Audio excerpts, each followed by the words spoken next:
something completely wrong because you are going to clap really loud Oh, after you hear his words. I'm just saying. Let's see. Tell the droid that I'm reading this off my Android. I don't know what that means, but I get it. All right, so Nathan Brown, I've already ruined the surprise. He is an author, singer, songwriter, photographer, and award-winning poet who recently served as the Poet Laureate of Oklahoma for 2013 and 2013. He now lives here in Wimberley, and Oklahoma can't have him back.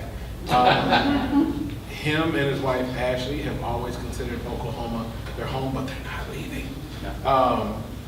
Nathan taught at the University of Oklahoma for many years. He travels widely, offering readings, house concerts, creativity workshops, and musical performances in an effort to bring back the hint and smile and the hope for a good story in poems, those unafraid of making sense in poems that carry us to better places. He is an accomplished poet and songwriter who's performed from the Walt Whitman Birthplace Association in Long Island to the Sisters Folk Festival in Oregon, as well as the Woody Guthrie Festival in Okemah, Oklahoma, to name a few. His performances of poetry have been likened to musical concerts, and in fact, he now makes a big part of his living from house concerts and live shows that combine songs and poems. Without any further ado, ladies and gentlemen, please put your hands together.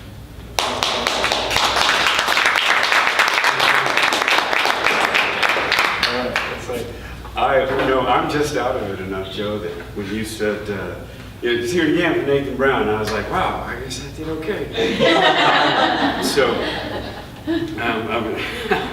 So, all right, first one. Now turn to page 842.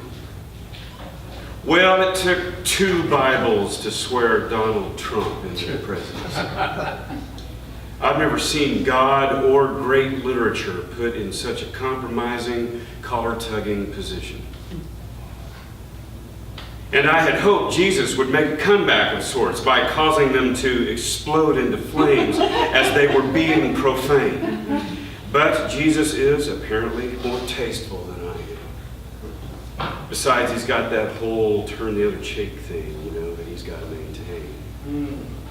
So I did all I knew to do, and I grabbed my one copy, and I read for a while, back in the pages of Lamentations and Ecclesiastes, where I was comforted by the harsh reminder. It is an unhappy business that God has given to human beings to be busy with. And that's just chapter 1. So raise your right hand and repeat after me. Vanity of vanities, says the teacher. Vanity of vanities, all is vanity. I've heard some really good rhyming here today, some wonderful stuff. And it reminded me of about 25 years ago when I had a creative writing professor at a school that I won't name, who looked at me over the tops of his glasses. That's my favorite professor move. Yeah. Is when they tilt the head down and look at you over the glasses or whatever. And he said to me, "We don't rhyme poems." So I showed up at class the next week with this poem, dedicated it to him, and then forgot about it for about 20 years. But recently I realized I have revised this it's a very short poem, because I like to now dedicate it to Capitol Hill. After all of the words, the nouns, and the verbs, I froze in a moment of dread, for what we all thought was something turned out to be nothing. No thing had actually been said. So I hope in some way, somehow, someday to think of a new thing, and someday say something, because nothing has already been said. And so I had one that I wanted to do here. The one that I read for you here just a minute ago, there's a 3-book collection. All 3 books are coming out this year. Book 3 is coming out soon. The first one is called I Shouldn't Say. These are the mostly unedited poems of Ezra E. Lipschitz, which is a combination between an alter ego and a real person. It's confusing. It's confusing to me. The poem I just read, the one I read about Donald Trump and taking 2 Bibles is from book 2. It's called Ars Poetica, and the spelling of Ars is critical. This is Ezra Lipschitz taking on academia and artists and poets who take themselves too seriously. An entire book devoted to that. And the first book is called I Shouldn't Say. And for my third poem here, I'm going to read one from towards the back of this book, and it's called Call to Arms. Oh, readers of books, any books, even prose. Oh, soldiers of the stanza and the well-laid line, it comes the day, yes, now is the time, friends, to make yourself seen. Be a public nuisance.